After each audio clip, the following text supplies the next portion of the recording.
আজকে হলো 30 day hair care চ্যালেঞ্জের ডে 3। আজকে কিন্তু হেয়ার অয়েলিং ডে। সকালে কিন্তু সেম রুটিন। ফার্স্ট চুলটা একটু খুলে নেবে, তারপরে মাথাটা আঁচড়ে নেবে। আঁচড়ে নেওয়ার পরে একটু হেড ম্যাসাজ করে নেবে। আমার মনে ছিল না, আমি এই জন্য করিনি, বাদ দাও। নেক্সট একটা প্রোটেক্টিভ হেয়ার স্টাইল বানিয়ে নেবে। আর এটা হচ্ছে দুপুরের ভিডিও। দুপুরে তোমরা এই হেয়ার টোনারটা ইউজ করবে। হেয়ার টোনারটা কিন্তু পুরো স্ক্যাল্পে ইউজ করবে, ঠিক আছে? হেয়ার টোনারটা ইউজ করার পরে 2 মিনিটের জন্য হেড ম্যাসাজ করে নেবে। আর এই টোনারটা কিন্তু লেন্থে লাগানোর কোনো প্রয়োজন নেই, কারণ লেন্থে তো আমরা এমনিতেই অয়েল ইউজ করছি, সেই জন্য লেন্থে আমরা ইউজ করব না। লেন্থে ইউজ করলে কিন্তু হেয়ারটা ড্রাই হয়ে যেতে পারে, সেই জন্য লেন্থে ইউজ করব না। নেক্সট নাইটে তোমরা যেটা করবে, আমি কিন্তু আগের ভিডিওতেও এই একই রকম তেল বানানো শিখিয়েছিলাম। ফার্স্ট এই নারকেল তেলটা অল্প করে নেব, 1 চামচেরও কম। নেক্সট এই সিসেম অয়েলটা, এটা অল্প করে নেব, ঠিক আছে? তারপরে এই রোজমেরি এসেন্সিয়াল অয়েলটা, এই এসেন্সিয়াল অয়েলটা কিন্তু 3 ফোঁটাই নেব। 3 ফোঁটা হয়ে গেছে, এটাকে ভালো করে মিক্স করে নেব। তেলটা তো আমাদের তৈরি হয়ে গেছে। এবার আমি মাথাটাকে একটু আঁচড়ে নেব, ভালো করে হেড ম্যাসাজ করে নেব 2 মিনিটের জন্য।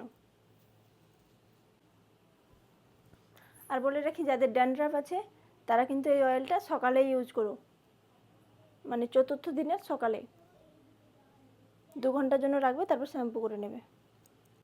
আর যাদের ড্যান্ড্রাফ নেই তারা রাত্রিবেলা এই অয়েলটা অ্যাপ্লাই করে তারপরে শোবে।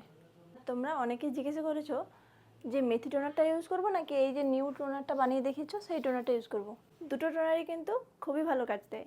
যাদের মেথি টোনারটা কাজ দেয়নি তারা এই টোনারটা ইউজ করো। আর এই টোনার অয়েল যেরকম যেই দিনে আমি ইউজ করছি, তোমরাও সেইভাবে সেই দিনে ইউজ করো। অনেকে আমাকে কমেন্ট করেছো যে টোনারটা কখন কখন ইউজ করব। তোমরা আমার এই 30 ডে হেয়ার কেয়ার চ্যালেঞ্জের পুরো ভিডিওটা দেখো, আর সব ভিডিওগুলোই দেখো, না হলে বুঝতে পারবে না। আমার চ্যানেলে নতুন এসছো তারাও কিন্তু ডে 1 থেকে শুরু করো, তাহলে তুমি অবশ্যই রেজাল্ট পাবে। একটু লেন্থেও ইউজ করে নেব, লেন্থে হালকা করে একটু দিলেই হবে। ডেলি আমরা লেন্থেতে অয়েল হালকা করে দিই। যাদের স্প্লিট এন্ডস আছে তাদের জন্য একটা সলিউশন দেব, সেটা হচ্ছে 4 নম্বর দিনে। এখন আমি চুলে তেল ইউজ করে নিয়েছি, আর সেই জন্য দেখাতে পারবো না। পুরো চুলে অ্যাপ্লাই হয়ে গেলে আবার হালকা একটু, মানে 2 মিনিটের জন্য ম্যাসাজ করে নেবে। ম্যাসাজ হয়ে গেলে বিনুনি করে নেবে। মাথা কিন্তু আর একেবারেই আঁচড়াবে না।